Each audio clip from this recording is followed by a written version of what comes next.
So let's just talk about the men in general. All right, well, the guys, we have a pretty veteran squad.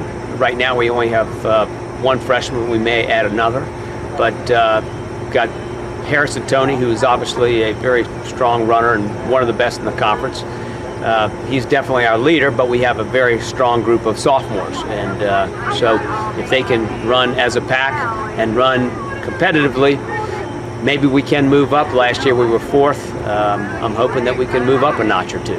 That'd be a good thing for us to do. And we've got a very competitive schedule. We're going to some big meets, so I think that that will help us to prepare for the ODAC championships.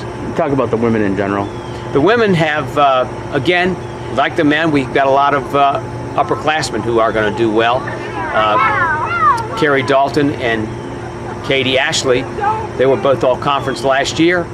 They're running very, very well now. They had good summers, and they should be strong in the ODAC and hopefully in the region. We have a good group of sophomores, similar to the guys, a group of ladies who I expect, if some of them can be all conference, then we could move up from, again, fourth, just like the guys.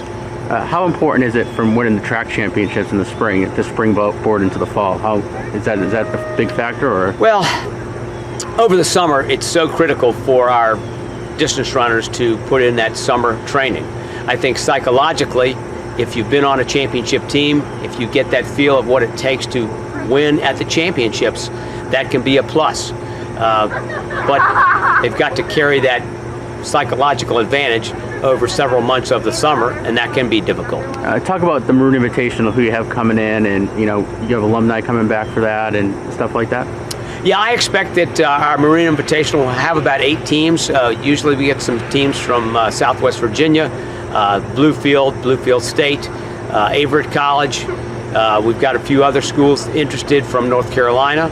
So I'm hoping that they will have, about 8 teams. The course at Mal Spring Park is hillier than a lot of places, a little bit rougher, but it is definitely a challenge, and a lot of people don't recognize how tough it is until the second lap around, and then they're sort of running out of gas.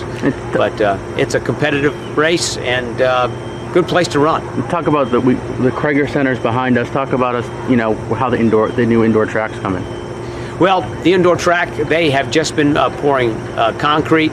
They're preparing the specialty things like the pole vault, the long jump runways, and that is going to be a huge game changer for us, because being able to be inside when it's 35 and raining will be a definite advantage, and a good way for us to get some workouts in when the weather's not so accommodating.